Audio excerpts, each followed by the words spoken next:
할렐루야, 반갑습니다. 예배에 오신 여러분을 환영합니다.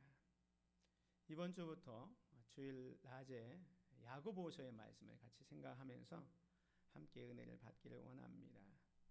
오늘은 첫 번째 시간으로 믿음의 시련을 이겨냅시다. 요즘에 보면 교회가 세상을 걱정해야 하는데 지금은 세상이 교회를 걱정하고 있습니다. 예전에는 교회가 교회다웠습니다. 교회 사명을 잘 감당했다는 거죠. 그래서 세상을 걱정하고 염려했습니다.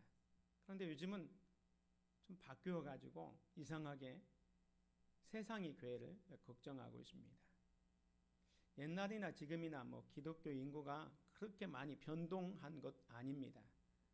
그런데도 기독교에 대한 이미지, 교회에 대한 이미지는 아주 크게 나빠졌습니다. 교회의 영향력은 무기력해지고 또 어두워졌다고 볼 수가 있습니다. 왜 이렇게 되었을까? 여러 가지 이유가 있겠죠.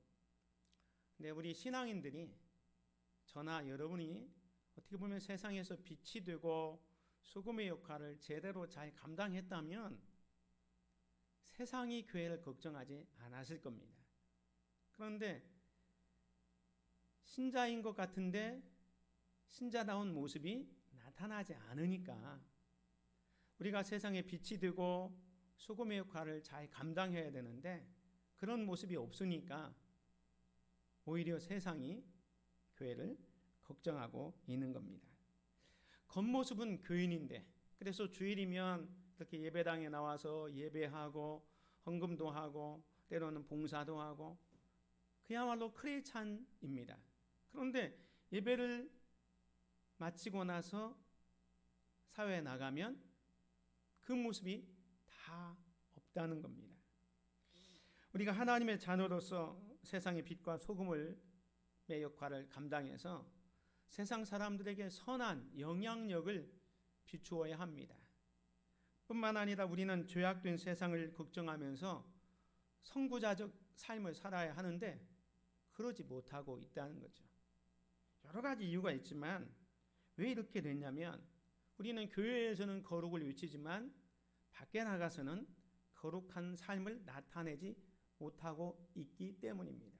다시 말해서 우리의 믿음과 삶이 다르기 때문입니다. 야고보서는 우리의 믿음과 삶이 일치되어야 할 것을 가르쳐 주고 있습니다. 그래서 이제 몇 주간 동안 이 야고보서의 말씀을 생각해 보면서 우리가 믿음 생활을 어떻게 해야 되는지, 그리고 믿는 우리가 세상에서는 어떤 삶을 살아야 되는지에 대해서 이 야고보서의 말씀을 통해서 같이 은혜를 받기를 원합니다.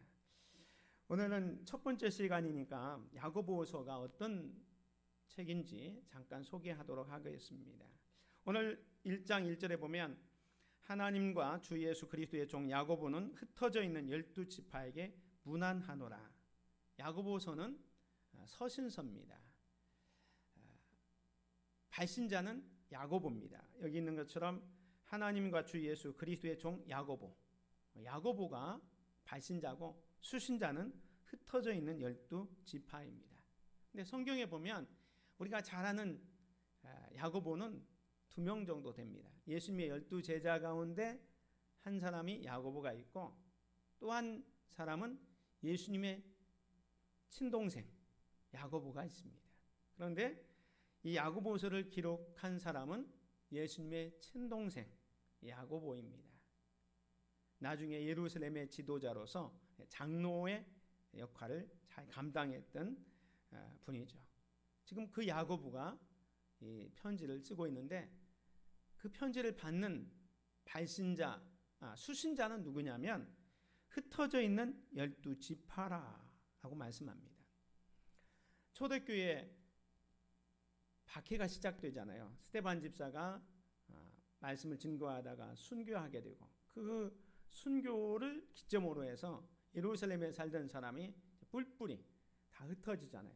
사마리아도 흩어지고 다른 지역으로 막 흩어지는데 그 흩어진 자들에게 지금 이 야고보가 편지를 써서 저들에게 문안하고 또 전달하고 있습니다. 그래서 하나님의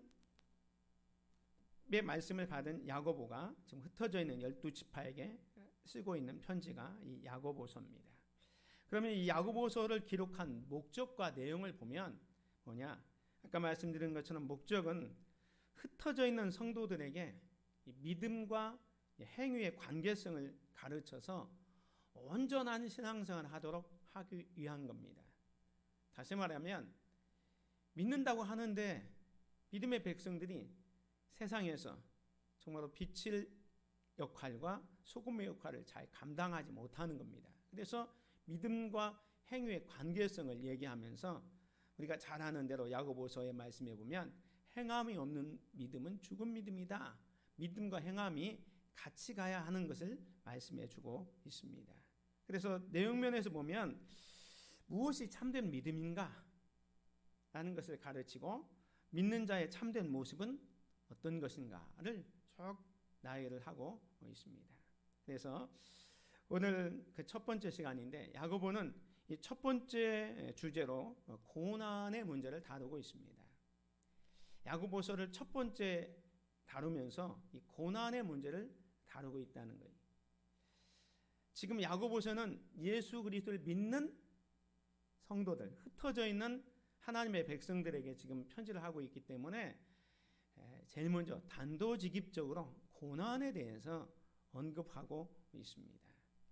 만약에 여러분들이 다른 사람에게 복음을 전도한다면 고난부터 얘기하지 않겠죠.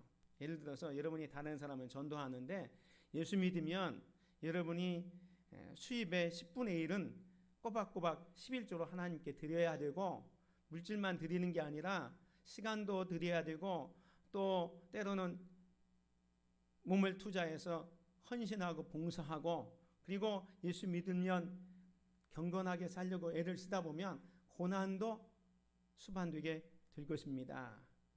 이렇게 전도하면 아마 예수 믿을 사람 별로 없을 거예요. 하나님이 당신을 사랑합니다. 하나님이 당신을 향한 놀라운 계획이 있습니다.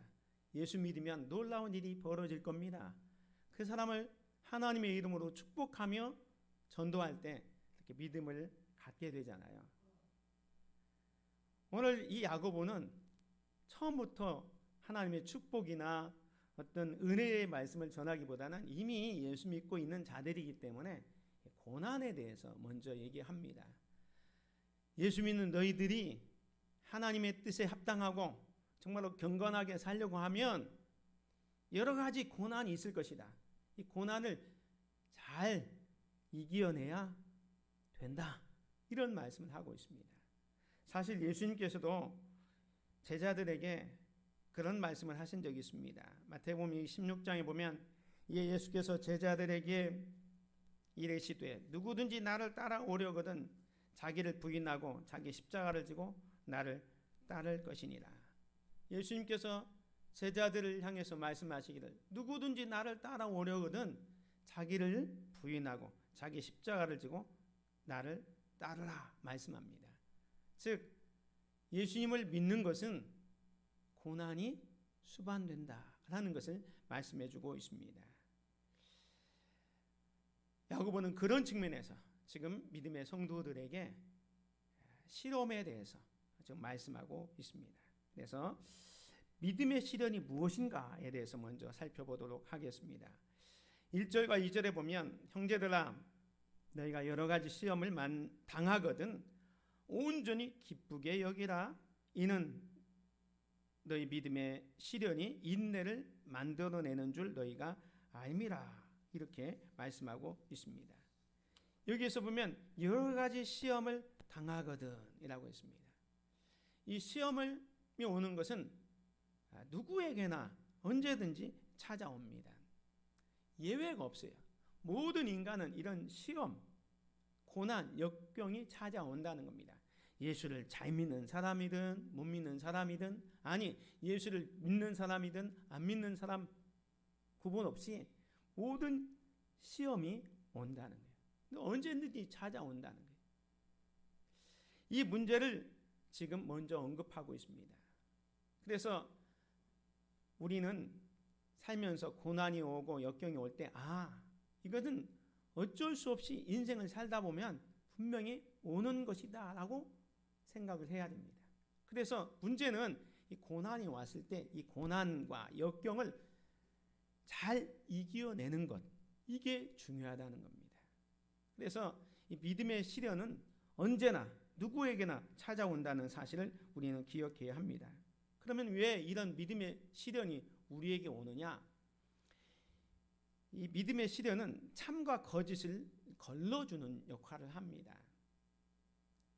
다시 말해서 알곡과 쭉정이, 진짜 믿음을 가진 사람과 가짜 믿음을 가진 사람을 걸러내 주는 것이 이 시험입니다.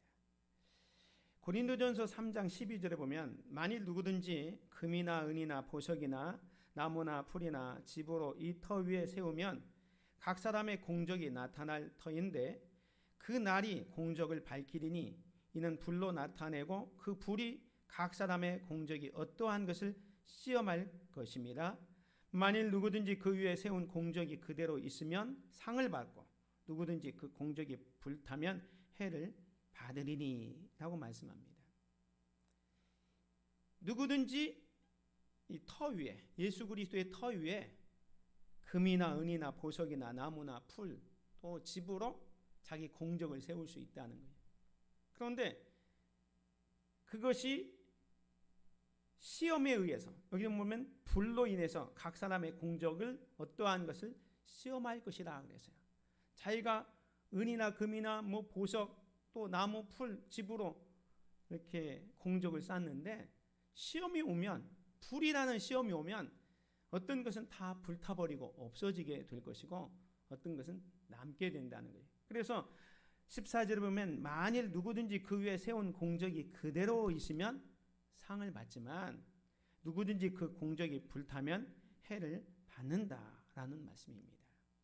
믿음의 시련이 우리에게 닥쳐옵니다. 닥쳐오는데 이 믿음의 시련을 잘 이기면 그야말로 참된 신자 또 알곡이 되는 거고, 그렇지 않으면 가짜 신자, 더 나아가서 쭉정이가 되는 겁니다. 한 예로 예수님의 제자 가운데 베드로와 가룟 유다를 봅시다. 둘 다 예수님을 배반했고 부인했습니다. 베드로도 예수님을 3번씩 부인했잖아요. 어떻게 보면 베드로에게 온 시험입니다. 근데 이 베드로는 그 시험을 잘 극복합니다. 3번 부인했지만 닭이 울 때에 자기의 잘못을 깨닫고 통회하고 회개합니다. 그래서 나중에 예수님의 신실한 제자로 위대한 사도로 쓰임을 받게 됩니다. 그 시험을 통해서 베드로는 다시 한번 자기가 전에 실수한 것을 토대로 해서 다시는 이런 일을 하면 안 되겠다 다짐을 했고, 더 좋은 믿음으로 신실하게 예수 그리스도의 좋은 제자가 될 수 있었습니다. 반면에 가룟 유다는 시험을 당했을 때 예수님을 팔아버립니다. 그리고 양심의 가책을 받지만 회개하지 않고 어떻게 합니까? 가서 자살해버리잖아요. 그래서 멸망의 길로 갔던 겁니다. 베드로나 가룟 유다에게 똑같은 시험이 있었지만 한 사람은 그 시험을 잘 극복해서 걸러져서 정말로 알곡 신자, 정말로 좋은 믿음의 사람으로 거듭날 수가 있었고, 가룟 유다는 그렇지 못하고 멸망의 길로 갔다는 겁니다. 오늘 저와 여러분에게 이 시련이 올 때 이 시련은 내가 진짜인지 가짜인지 알곡인지 쭉정인지를 분별하도록 시험이 온다라는 거예요. 두 번째로 이 믿음의 시련은 경건에 이르는 과정입니다. 진짜이지만 알곡이지만 이 사람에게 계속 시험이 오는 이유가 뭐냐? 저나 여러분이 이미 하나님의 신실한 백성이 되었다 할지라도 이 고난이 끊임없이 계속되는 것은 우리가 더욱더 경건에 이르도록 우리를 연단시키고 훈련시키는 하나의 과정입니다. 바울은 디모데에게 보낸 편지에서 이렇게 얘기합니다. 무릇 그리스도 예수 안에서 경건하게 살고자 하는 자는 박해를 받으리라.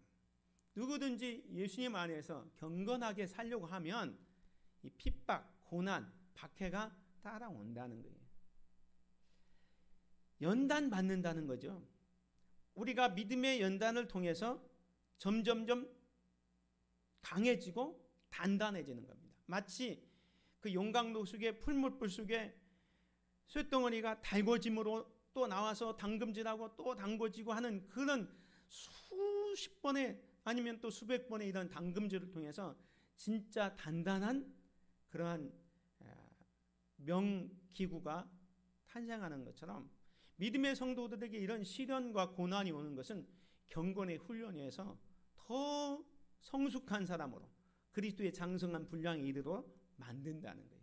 그래서 우리는 시련을 통해서 우리의 믿음을 더욱더 견고하게 튼튼하게 나아갈 수 있는 하나의 과정이다, 이렇게 생각하면 좋겠습니다.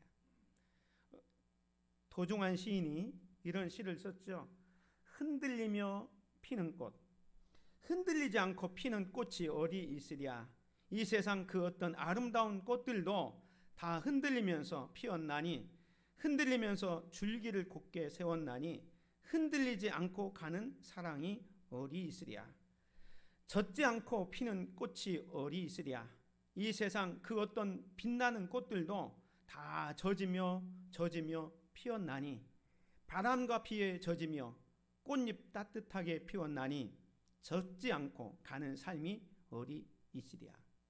우리가 예수 그리스도의 삶을 살고 정말로 하나님이 기뻐하는 경건한 삶을 살기 위해서는 마치 이 꽃이 흔들리면서 바람에 흔들리면서 그럼에도 불구하고 굳건하게 줄기를 세워나가고 정말로 밤낮 그 내리는 빛에 젖어 있을지라도 그 아름다운 꽃을 피는 것처럼 우리 인생에도 바람이 불 때도 있고 비바람이 쳐서 젖을 때도 있다는 겁니다.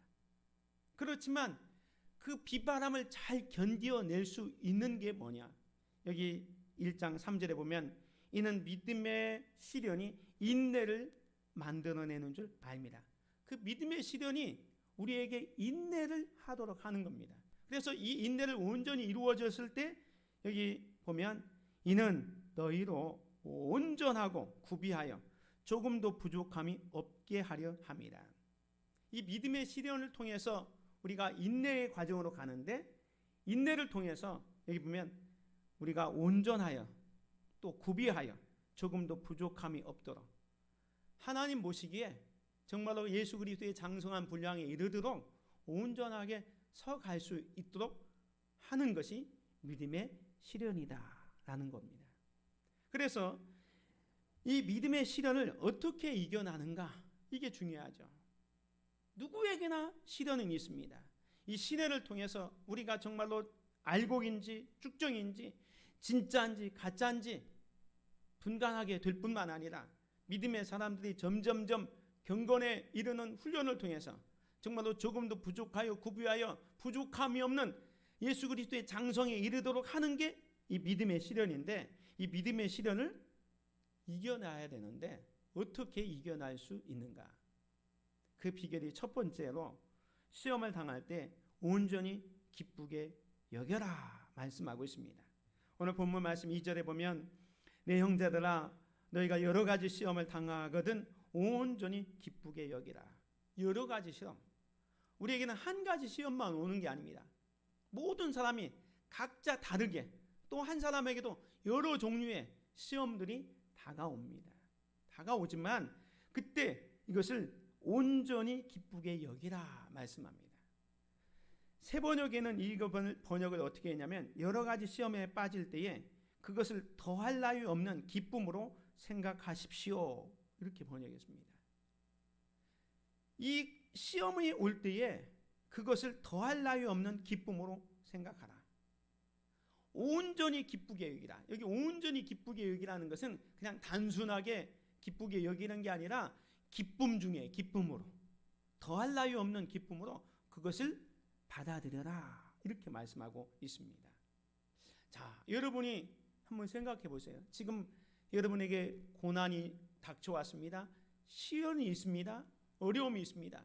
지금 그것 때문에 불평, 원망하기도 벅찬데 그것을 어떻게 온전하게 정말로 더할 나위 없는 기쁨으로 받아들일 수 있겠습니까?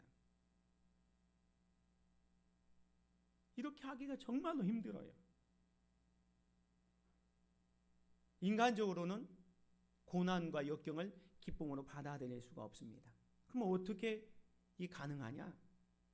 이 기쁨도 사실은 성령의 열매입니다. 성령의 열매는 오직 사랑과 희락과 그 희락이 기쁨이잖아요. 이 기쁨을 누릴 수 있는 게 뭐냐?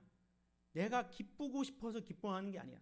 특별히 여기 여러 가지 시험을 당할 때 그것을 온전히 기쁨으로 여길 수 있는 것은 인간의 힘으로는 안 되고 성령의 역사하심을 통해서만 가능하다는 겁니다.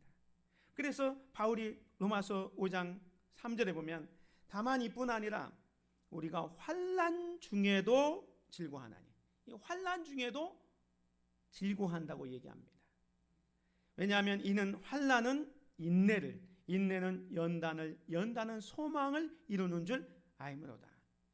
환난 중에서도 즐거워할 수 있는 이유는 뭐냐? 그 환난의 최종적인 목적지에 소망이 있다는 거예요. 뭐냐면 지금 아무리 힘들고 어려울지라도 우리를 위한 하나님의 놀라운 축복이 예비되어져 있다는 그 소망이 있기 때문에 현재 환난을 즐거워하는 거예요. 그래서 바울은 로마서 8장에 보면 현재 고난은 장차받을 영광과 좋게 비교할 수 없도다, 이렇게 얘기를 하는 겁니다. 오늘 5절에도 보면 소망이 우리를 부끄럽게 하지 아니함은 우리에게 주신 성령으로 말미암아 하나님의 사랑이 우리 마음에 부은 바 되미니 라고 말씀하고 있다는 겁니다. 다시 말하면 성령의 역사를 통해서 우리는 환난 속에서도 환난이 가져올 궁극적인 어떤 소망을 바라볼 수 있다는 거예요. 그래서 그 소망을 바라보는 사람마다 지금 환난과 역경 때문에 아프지만 속이 쓰리지만 그 환난을 극복할 수 있는 어떤 기쁨이나 즐거운 태도를 가지고 이 환난을, 시련을 이겨 나갈 수 있다라는 것입니다. 빅터 프랭클이라는 심리학자가 있습니다. 이분이 독일의 나치 그 상황 속에서 실제로 수용소 생활을 했던 분입니다. 수용소 생활을 마치고 나서 죽음의 수용소에서라는 책을 썼어요. 이분이 만든 그 심리 치료가 로고 테라피, 의미 치료라는 일을 하는데 이분이 이 죽음의 수용소, 그 독일의 수용소에 있으면서 많은 고난과 역경을 당했습니다. 그런데도 불구하고 그는 한 번도 마음의 평정을 잃어버리지 않고 그 고난을 잘 극복해 나갔습니다. 나중에 기자들이 물었습니다. 당신이 그렇게 독일의 수용소에서 수많은 고난과 역경이 있었는데 어떻게 해서 마음의 평정을 유지할 수 있었습니까? 라고 물었더니 이렇게 대답했습니다. 고난 가운데서도 평정을 유지할 수 있었던 비결은 고난이 장차 가져올 나의 삶에 어떤 유익이 있겠는가를 줄기차게 묵상했습니다. 그리고 그것을 위해 기도했습니다. 하나님이여, 내가 이 시험과 고통의 시간이 지났을 때 그것이 나의 삶에 어떤 유익이 될 수가 있겠습니까? 이 빅터 프랭클린은 고난이 있을 때마다 그 고난 뒤에 더 가치 있는 삶을 줄기차게 묵상했다는 거예요. 오늘 우리도 마찬가지입니다. 고난이 오지만 그것을 기쁘게 여길 수 있는 이유가 뭐냐면 고난 뒤에 하나님의 놀라운 은혜, 축복이 있다는 그 소망이 있기 때문에, 고난이 있기 때문에 불평하고 원망하는 게 아니라 오히려 고난이 닥쳤을 때에 온전히 기쁘게 여길 수 있습니다. 그렇게 기쁨으로 여길 수 있는 사람이 이 믿음의 시련을 이길 수 있다는 겁니다. 그래서 야고보 기자는 너희가 이 믿음의 시련을 이겨내기 위해서는 첫 번째로 시험을 당할 때에 온전히 기쁘게 여기라 말씀하고 있습니다. 사랑하는 성도 여러분, 우리가 살다 보면 크고 작은 많은 문제들, 어려운 문제들이 분명히 닥쳐옵니다. 그때 어떤 문제를 당했든지 어떤 시련이 당해도 불평과 원망하지 말고 온전히 기쁨으로 여기시기를 주의 이름으로 축원을 드립니다. 왜냐하면 그 고난 뒤에, 시련 뒤에 우리를 위한 놀라운 은혜와 축복이 있기 때문에 그렇습니다. 두 번째로 믿음의 시련을 이기기 위해서는 인내를 온전히 이루어야 합니다. 그 역경을, 그 고난을, 그 시련을 기쁨으로 받아들일 뿐만 아니라 인내를 온전히 이루어야 합니다. 오늘 3절 이후에 보면 이는 믿음의 시련이 인내를 만들어내는 줄 너희가 알미라. 인내를 온전히 이루라. 이는 너희도 온전하고 구비하여 조금도 부족함이 없게 하려 함이라 그랬습니다. 여기 보면 인내를 온전히 이루라는 말은 인내가 목적이 아니에요. 인내가 최종적인 목적이 아니라 그 고난 뒤에 있는 하나님의 축복, 거기가 목적지거든요. 그 축복을 얻을 때까지 인내를 온전히 이루라는 겁니다. 다시 말해서 우리가 예수 그리스도를 닮아가서 하나님께 영광을 돌리는 것이 최종 목적입니다. 그래서 주님의 말씀에 순종하고 주님을 닮아가는 그런 영적인 전투를 계속 해나가라. 이것이 인내를 온전히 이루라 라고 말씀합니다. 이렇게 온전히 인내를 이루어 가면 너희도 온전하고 구비하여 조금도 부족함이 없는 그런 상태가 이를 것을 말씀합니다. 그래서 에베소서 4장 13절에 보면 우리가 다 하나님의 아들을 믿는 것과 아는 일에 하나가 되어 온전한 사람을 이루어 그리스도의 장성한 분량이 충만한 데까지 이르리니 라고 했습니다. 고난과 역경을 기쁨으로 받아들이고 인내할 때에 우리는 온전한 그리스도의 장성에 이르도록 성숙한 그리스도인이 된다라고 말씀합니다. 예수님도 마태복음에서 그러므로 하늘에 계신 너희 아버지의 온전하심과 같이 너희도 온전하라 이렇게 말씀하고 있는 것입니다. 사실 저나 여러분이 예수 믿은 지 오래됐잖아요. 그래서 예수님을 닮아가는 노력을 많이 하고 있지만 이 정도면 됐다 하는 사람은 아무도 없습니다. 아직도 우리는 너무 부족합니다. 주님 보시기에 부족하기 때문에 우리는 이 정도면 됐다 이렇게 생각하는 순간 섰다 할 때 넘어진다고 그랬잖아요. 우리는 아직도 부족하다. 나는 아직도 주님 보시기에 부족하다. 아직도 주님 보시기에 합당하게 온전하게 서기 위해서는 부족하다는 생각으로 계속 인내를 이루어 가야 합니다. 그러기 위해서 이 시련을 이기기 위해서 필요한 세 번째는 뭐냐? 하나님께 지혜를 구해야 합니다. 오늘 5절 보면 누구든지 너희 중에 누구든지 지혜가 부족하거든 모든 사람에게 후히 주시고 꾸짖지 아니하시는 하나님께 구하라. 그리하면 주시리라 말씀하고 있습니다. 하나님이 왜 지혜를 구하라고 하셨을까요? 믿음의 시련을 당할 때 필요한 것들이 많이 있겠지만 왜 굳이 이 지혜를 구하라고 하셨을까요? 그것은 이 지혜가 어려움 가운데 있는 우리를 역경 가운데서 승리할 수 있는 비결이 되기 때문에, 어려움 가운데 승리할 수 있는 열쇠가 되기 때문에 지혜를 구하라 이렇게 말씀하고 있는 것입니다.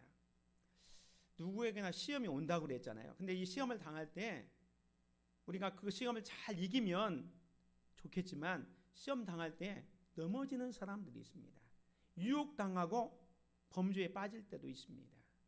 예를 들어서 아브라함이 100세 때 얻은 이삭을 하나님께서 모리아산에 번제로 드리라. 하나님이 아브라함을 시험하시잖아요. 근데 이 아브라함은 그 시험에 통과해서 나중에 보면 야 아브라함아 이제야 네가 나를 경외하는 줄을 아노라 칭찬을 받습니다. 근데 만약에 이 아브라함이 사랑하는 네 독자 이삭을 모리아산에 번제로 드리라 라는 그 명령을 받았을 때 하나님 왜 나에게 이런 시험을 주십니까? 이 이삭이 어떤 아들입니까? 하나님께 토를 달거나 불평하고 원망했다면 어떻게 되겠습니까? 아브라함은 시험을 당할 때 그 시험을 잘 극복하는 지혜가 있었어요. 왜? 이 시험 뒤에는 더 큰 축복이 있을 거라는 것을 믿음이 있었습니다. 히브리서 11장 19절에 보면 그가 아브라함이 하나님이 능히 이삭을 죽은 자 가운데서 다시 살리실 줄을 생각한지라 그랬어요. 자기가 모리아산에 가서 이삭을 번제로 드려도 죽은 자 가운데서 다시 살리실 그 믿음이 있었기 때문에 번제로 드리는 순종의 삶을 살게 되었던 것입니다. 시편 73편 아골의 시도 보면 의인들은 이 세상에서 막 고난을 당하는데 악한 자들은 형통하는 것 때문에 넘어질 뻔하고 흔들릴 뻔했다고 그랬잖아요. 그런데 그가 성소에 들어갈 때 비로소 하나님의 뜻을 깨달았습니다. 그러면서 자기가 이전에 그 하나님의 섭리와 뜻을 깨닫지 못한 것을 뭐라고 얘기합니까? 내가 짐승같이 무지했기 때문에 깨닫지 못했다고 그랬어요. 정말로 하나님께서 주시는 지혜를 알면 지금 당하는 고난, 역병을 바라볼 때 이 고난 뒤에 하나님이 나를 위한 놀라운 계획이 있고 축복이 있다는 것을 바라볼 수 있는데 지혜가 없으면 실험을 받을 때 넘어지게 되고 또 실패하게 되기 때문에 오늘 야고보는 너희 중에 누구든지 지혜가 부족하거든 모든 사람에게 후히 주시고 꾸짖지 아니하시는 하나님께 구하라 그리하면 주시리라 말씀합니다. 하나님께 구할 때는 믿음으로 구하라 말씀하죠. 오직 믿음으로 구하고 조금도 의심하지 말라. 의심하는 자는 마치 바람에 밀려 요동하는 바다 물결 같으니 이런 사람들은 무엇이든지 주께 얻기를 생각하지 말라. 두 마음을 품어 모든 일에 정함이 없는 자로다 말씀하고 있습니다. 사랑하는 성도 여러분, 오늘 우리는 믿음의 시련을 이겨냄으로써 성숙한 그리스도인이 되어야 합니다. 그래서 믿음과 행함이 정말로 병행되어져서 세상의 빛의 역할, 소금의 역할을 잘 감당해서 정말로 세상이 우리를 걱정하는 게 아니라 우리가 세상을 걱정하고 세상을 선도해 나갈 수 있어야 될 것입니다. 지금 우리는 고난과 역경이 있습니다. 여러분이 분명히 고난이 끝났다 하더라도 또 다른 고난과 시련이 여러분에게 닥쳐오게 될 것입니다. 그때 어떤 시험과 고난이 오더라도 그것을 온전히 기쁨으로 받아들이기를 바랍니다. 왜냐하면 그 고난 뒤에 하나님의 놀라운 축복이 있다는 소망이 있기 때문에 그렇습니다. 그리고 그 고난과 역경이 왔을 때 인내를 온전히 이루어 가십시오. 그리고 하나님께 지혜를 구하십시오. 그것이 참된 믿음의 사람이 가지고 있는 자세입니다. 그것만 있으면 우리는 이 고난을 이겨 나갈 수 있고 또 그런 태도로 세상에서 빛과 소금의 역할을 잘 감당하면서 여러분의 믿음을 증명하면서 살아갈 수가 있게 될 것입니다. 그래서 저와 여러분이 이 믿음의 시련을 잘 이겨내서 세상의 빛과 소금의 역할을 잘 감당하는 성숙한 그리스도인들이 다 되시기를 주님의 이름으로 축원을 드립니다. 은혜로우신 아버지 하나님 감사합니다. 우리가 사는 이 세상에는 사방도처에서 많은 시험과 고난과 역경이 우리에게 닥쳐옵니다. 그러할 때 그것을 더할 나위 없는 기쁨으로 받아들일 수 있는 저희들이 되게 하여 주옵소서. 그 고난과 역경 뒤에 하나님이 예비해 놓으신 놀라운 은혜와 축복이 있음을 바라보는 저희들이 되게 하여 주옵소서. 그래서 온전히 인내하고 그리고 이것을 극복할 수 있게 하여 하나님께 지혜를 구해서 어떤 시련과 어떤 고난도 잘 이겨나가는 우리들이 되게 하여 주옵소서. 예수 그리스도의 이름으로 기도드립니다. 아멘.